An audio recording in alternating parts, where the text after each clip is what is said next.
Hey everybody, HomeSliceHenry here, and in today's video, I'm going to be showcasing the craziest team I have ever seen reach Legend rank in the Great League. Now this obviously is not a team of my own creation, this is a team created by a Japanese trainer with the username Ichi1Show. Their team consists of Waterfall Primarina Lead, Sucker Punch Trash Wormadam, and Aegislash. Looking at this team on paper, in my eyes, there's no way this is a solid team for Climb. This looks like a team for fun. However, I'm willing to give the team a fair shake, so today I'm going to be trying it out in the Open Grade League to see how it performs. So without further ado, let's hop into the matches, and in game number 1, we pick up a pretty tricky lead, Primarina into Tinkaton. Now this team actually hit Legend during the last Open Grade League rotation. They were one of the first trainers in the world to Legend, and that was obviously in the pre-Tinkaton meta. Unfortunately, I end up shielding a Bulldoze bait, and I get Bulldoze debuffed, and that just makes a bad situation worse. However, my opponent ends up bailing here. They only go for a Bulldoze instead of committing to the Gigaton Hammer. Now that Bulldoze does do quite a lot of damage, but I'm able to withstand that no problem, and now make it to Hydro Cannon number 2. Hydro Cannon is going to be double shielded from the Tinkaton, and I think I'm pretty okay just letting the Primarina go. I was able to get both shields down, which hopefully should set up my Aegislash to sweep in the back, and now I can send in Trash Wormadam. My opponent banks energy, they pivot sending in Quagsire. This is the non-Shadow Quagsire, but Wormadam is going to inflict some very nice damage with Bug Buzz. Quagsire movesets these days feel very 50-50. Are they Stone Edge? Are they Mud Bomb? It looks like they are Stone Edge because they're firing off Aqua Tails at the Wormadam. Wormadam should be able to tank multiple Aqua Tails very comfortably. However, I can't get a farm down here. The pacing on Quagsire is too fast. So I fire off the Iron Head. It's resisted, but it will secure the knockout. What does my opponent have in the back? Are they going to be sending in the Tinkaton? They send back in the Tinkaton. I feel pretty okay with this because I would rather just take whatever damage that I can take onto the Wormadam.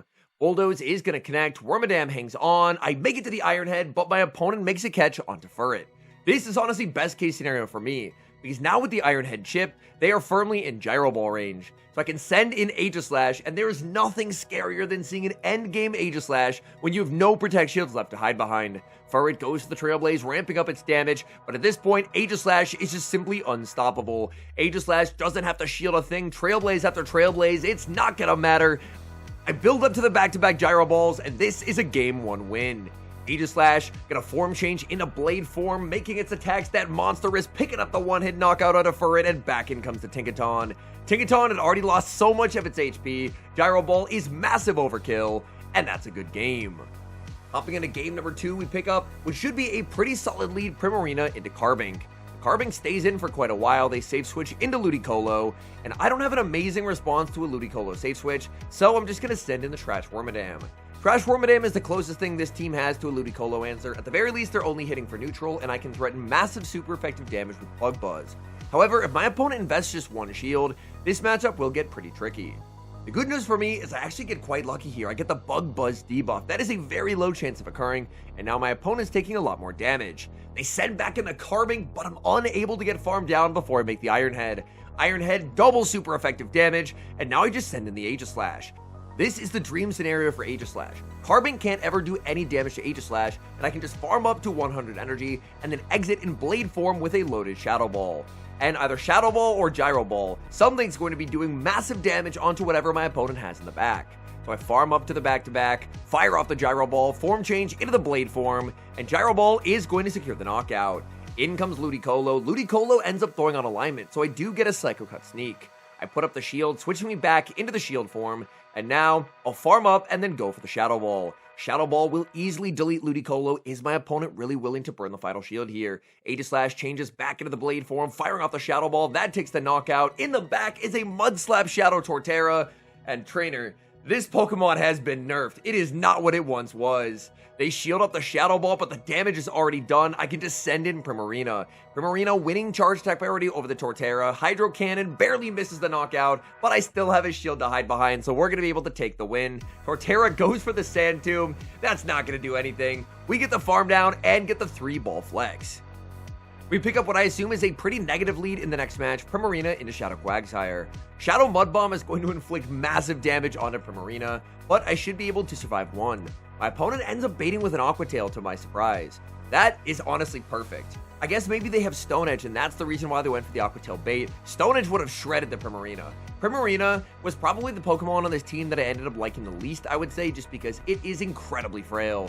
My opponent does get a nice catch and sneak as they're able to preserve that Quagsire and catch Hydro onto Licky Licky.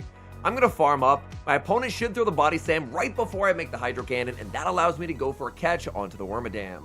This puts me very close to a charge attack with Primarina for later in the game, and Wormadam, it's on the team to just be very, very bulky.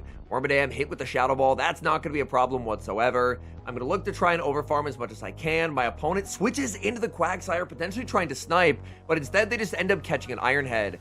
Iron Head is going to put them very, very low. They can return fire with the Aqua Tail. Question is, can I survive it? It looks like the answer is yes. Wormadam tries to get the farm down, but it ends up being a simultaneous KO. I'm going to need Aegislash to put in some serious work in the endgame. In comes Primarina. There's a Volt Switch Fortress, and this is a problem. I fire off the Hydro Cannon. They no-shield. That's going to make a bad situation worse, and now I send in the Aegislash. I'm going to have to no-shield the first Sand Tomb, but they still have a shield, and they have two Pokemon, so this is going to be a very difficult game. However, my opponent ends up making a very large misplay. They end up switching in the Licky Licky, and they don't fire off the Shadow Ball right away. That allows me to outpace, make the Gyro Ball. Now they're forced to put up the shield, and they should be at a Body Slam plus a Shadow Ball. Even if they bait, my switch timer's up because they let me throw a charge attack earlier. So now I can just catch onto the Primarina. They've burned their final shield, and I can just take the win with Aegislash. In comes Fortress, trying to reach the Sand Tomb, but they're simply not going to get there. Aegislash makes the Shadow Ball, switching back into the Blade form. That's going to be taking the knockout onto the Fortress. All that's left is Licky Licky. We Psycho Cut down and take the win. Primarina into Shadow Talonflame in the next match. Opponent safe switches into Licky Licky. I'm going to look to bank a bunch of energy and then send in the Wormadam. Now this could get a little bit tricky if my opponent does end up making a play for switch advantage. Just because Aegislash really can't do much against Talonflame unless I'm in the zeros. So if my opponent does end up shielding for switch, I'm going to have to try and force both shields. Because if I can get all shields down, then Aegislash still has a chance into the Talonflame. I full send the Bug Buzz connects, Licky Licky survives, but does not get damage registration error. In comes Talonflame getting a full farm down. I have so much energy on the Primarina. In the back is a Mudshot Toedscruel, and that is not what I was expecting to see whatsoever. Honestly, the fast move animation threw me off because I had never seen a Mudshot Toedscruel before. Unfortunately for me, if they're Mudshot, they're probably on Earth Power. Earth Power hits for a massive super effective damage. But look at how much of a beast Aegislash is. Aegislash can survive 2 super effective Earth Powers. This Pokemon is still just so incredibly overpowered. I'm able to lose charge attack priority here, which ends up being fine, just because I'm going to get my Shadow Ball off. They no-shield to try and set up the Talonflame, but I have 2 shields and a Waterfall Primarina. So we're just going to get 2 fully farmed down and take the win. It's not too often that losing charge attack priority ends up being a winning play, but for Aegislash's sake, being able to take the damage in the shield form before going to the blade form is a very big plus. We move to the next match, and unfortunately, we kind of just instantly lose the game as we lead into a Gourgeist. This team has a lot of Pokemon that it just insta-loses to. I would argue Feraligatr is one of them, and Gourgeist is another. Unfortunately, Gourgeist puts up the shield. I throw a Waterfall, switch into the Wormadam, and I'm hoping against hope that for some reason they threw a Seed Bomb, but they did not. They go for the Shadow Ball. That's big damage. In comes Feraligatr, and a bad situation is only getting worse. Feraligatr fires off the Hydro Cannon. I put up the shield. I need to try and get shields down if I want a chance for Aegislash to sweep here. But Gourgeist plus Feraligatr, so far they're pretty soft to dark. Bug Buzz lands. That takes the knockout. In comes Gourgeist, and Gourgeist does get an Incinerate head start. In comes Primarina. I do make the Disarming Voice, though. This Disarming Voice will guarantee the final shield or take the knockout. We get the knockout in the back. No! They have a third counter to Aegislash, and unfortunately, barring a Miracle Catch, I just really don't see a way that I can win this game. Well, to be honest, even with a Miracle Catch, I still don't think that I can win this, just purely off of the fact that a Gyro Ball is not going to be one-shotting Guzzlord. Guzzlord can survive a Gyro Ball from full HP. I fire off the Gyro Ball, they put up the shield, they overfarm massively, and I will be shielding. I need to try and get 2 more Gyro Balls to have a chance, and if that's going to happen, then I'm definitely going to need a catch. I'm farming up a ton of energy. My opponent now with the back-to-back. I predict they're not going to throw right away. I predict that they'll overfarm, but I get the prediction wrong. That was a nearly impossible endgame. I had to get every call right, and unfortunately, I just didn't. They had too many answers to the Aegislash, and Guzzlord is going to take both knockouts and take the win for my opponent. We move to the next match, leading Primarina into Altaria. Now this matchup, I imagine, is not as good as I think it is, just because even though I'm a fairy type into a dragon type, I am a waterfall user, which means I have basically no fast food pressure into the Altaria. Altaria connects first with the Sky Attack that does do some pretty substantial damage, and I'm going to look to hit back hard with Disarming Voice. I'm hoping my opponent ends up no-shielding, and they do. That's going to put Altaria very low. Altaria will outpace, make it the Sky Attack, and now I'm forced to put up a shield. My question is, can I ever waterfall down? This is going to be close. Can Altaria make the move? They do not. We get the full farm down and exit with a ton of energy. In comes Azumarill, and Azumarill is a Pokemon that I need to be pivoting out for. I fire off the Disarming Voice, arguably a mistake, and then I end up sending in the Wormadam. To my surprise, my opponent doesn't even build up past an Ice Beam. They throw an Ice Beam, and then they send in a Lantern. Not only a Lantern, but a Spark Lantern. I am at a complete loss. These are 2900s battles, and I am seeing a Spark Lantern on my screen. Water Gun Lantern I get to a certain extent, but Spark Lantern is a jump scare. Surf is going to connect. I'm just going to try and make the Iron Head here, because even though it's double resisted, I'm counting on the fact that most opponents should not know the counts for Sucker Punch Wormadam, and it works. I end up getting a shield. My opponent sends in a Azumarill. I get to bank an Iron Head for later, and then it's time. Send in the Aegislash. And Aegislash, even if they've Hydro Pump, just simply does not care. At this point, this game should be over. I have 2 charge stacks banked, one on the Primarina, one on my Wormadam, and I'm going to have 2 more now on the Aegislash.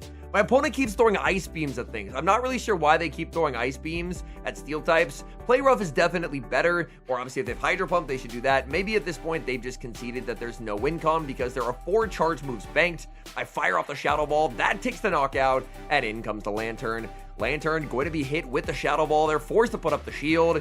And honestly, I can just close out the game with the Aegislash. I get so much energy because they let me stay in Blade form. And those Psycho Cuts do definitely get me a lot closer to the Shadow Ball. Now they can go for a Surf, but I'm back in the shield form. I'm basically invincible. Surf does pathetic damage. It turns out we don't even need the charge stacks that we've banked on the Primarina and the Wormadam. This is the Aegislash show. Aegislash switches to Blade form, knocks out Lantern, and takes the win. We move to the next match, leading Primarina into Corviknight. On paper, a Water Fairy type into Corviknight should be a winning matchup, as Corviknight is forced to go for Air Cutter.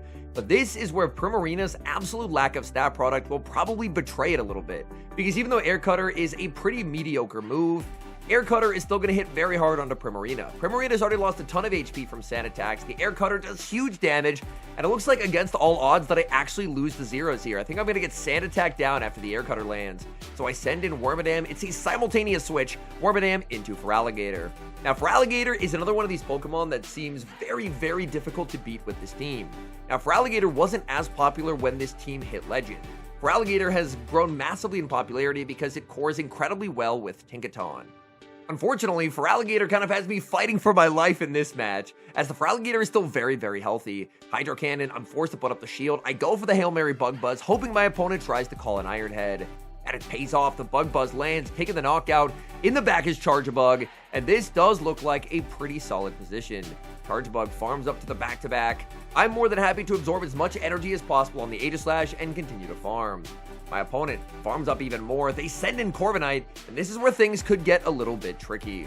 Because, unfortunately, I cannot farm down a Corviknight. I'm forced to expend a ton of energy. I fire off the Shadow Ball. Corviknight is going to get knocked out, and back in comes the Charjabug. This game, I think I'll probably actually have to get a catch. Because I shield, I go back to the shield form, but now my energy generation is pretty poor. So, I farm up, and here I make a critical error. I should have CMP tied, and I didn't. And in not CMP tying, I miscounted, and I end up losing all of this energy and losing the game. So this was a very playable game, but unfortunately, I can't live the Volt Switch after. That game was definitely on me as a battler. If I had a better understanding of where Charjabug's energy was at and CMP tied, I would have just won the game. Hopping into the final match, we pick up a very nice lead, Primarina into Talonflame, but a Waterfall Empoleon save switch is going to prove to be very problematic. They got a massive energy head start on this Waterfall Empoleon as well. Normally, Aegislash completely shuts down Empoleon because Empoleon doesn't have fast move pressure. But Empoleon does have fast move pressure when it runs Waterfall. This Empoleon is already at back-to-back Hydro Cannons, which means I will be forced to go down a shield. If I'm my opponent here, I would try and snipe with the Talon, so I'm going to watch for the switch. There's the switch to the Talon, and I'm able to respond in time and send in Primarina. I now have back-to-back Shadow Balls loaded on Aegislash, and the moment my opponent shields the Talonflame, I already feel like I've won this game. Just because moves on Aegislash, they just do way too much damage, so having two of them banked, my opponent's probably going to be in a lot of trouble. In comes Empoleon. Empoleon should now have the energy for a Drill Peck, but guess what? They do not win Charge Attack priority here. That's going to be Primarina winning Charge Attack priority over Empoleon, and now they lose the energy, or they lose their final shield. In the back, they have Pangoro, and this game is over. 100 Aegislash energy. We switch forms into Blade form, fire off the Gyro Ball, they no shield, they barely survive, but I have another Gyro Ball loaded. This will guarantee the final shield, and from here, I can just Psycho Cut down, force the Simul KO, and take the win. So, how did this team end up performing? Well, across the sets that I played, I averaged exactly 3-2. I think this is the most creative Legend team I've seen in the Open Great League in probably quite a few seasons. All of the Pokemon are really like off the wall and creative, and there's not really like a meta Pokemon that's holding the team together with the exception of Aegislash. But even Aegislash, I would argue, is still pretty anti-meta just because it's a very difficult Pokemon to use, even if it is incredibly overpowered. But I think this team, it's very creative, it's very cool, it was a very fun team to run. I think, unfortunately, the Tinkaton meta shift has been a very unkind one for this team. Tinkaton is a very difficult Pokemon for this team to beat, as Tinkaton is just neutrally annoying across the entire team. Tinkaton is very frequently paired with Pokemon like Feraligatr and Licky Licky, which are also very big problem Pokemon for this team, and I was able to emerge victorious against a few of those, but I always felt like I was playing on the defensive. I was on the back foot, and I kind of had to rely on making a big call or potentially trying to make a catch to get myself back in the game. So, if push comes to shove, would I recommend this team for Legend pushes? I think I'm leaning towards no. I think this is an incredibly fun team if you're just looking to blow off some steam, have some fun sets with an incredibly spicy team. This could be a fun way to do so. But unfortunately, I think this team's time in the sun may have come to an end. I am still a pretty massive believer in Aegislash. Aegislash is still probably the greatest get out of jail free card that you could ever put on your team. If you're able to pair it with Pokemon that are very good at getting shields down, then Aegislash is just the absolute nightmare in the back, being able to double up on Gyro Ball and Shadow Ball and inflict way more damage than it ever should onto basically any Pokemon that it could encounter. I think it's a very skill-intensive Pokemon to use, so it's a very difficult Pokemon to use, but I think it's extremely strong. I would say Wormadam, it felt okay to play. Primarina, I would say, was probably the Pokemon that I liked using the least on this team, just because it really would appreciate just a little bit of extra bulk to survive a lot of hits, but I felt in a lot of matchups, Primarina was very frequently having a charge move land on it and then getting fast move down just because it didn't have the bulk compared to a lot of other water types that I'm used to playing. Anyways, thank you guys so much for watching. If you enjoyed watching the content, please do leave a like on the video and subscribe to the channel if you haven't. And an extra special thank you, as always, to our channel members here on YouTube. The support you guys provide to the channel is so sincerely appreciated. So thank you guys oh so very much. And until next time, I've been HomeSliceHenry.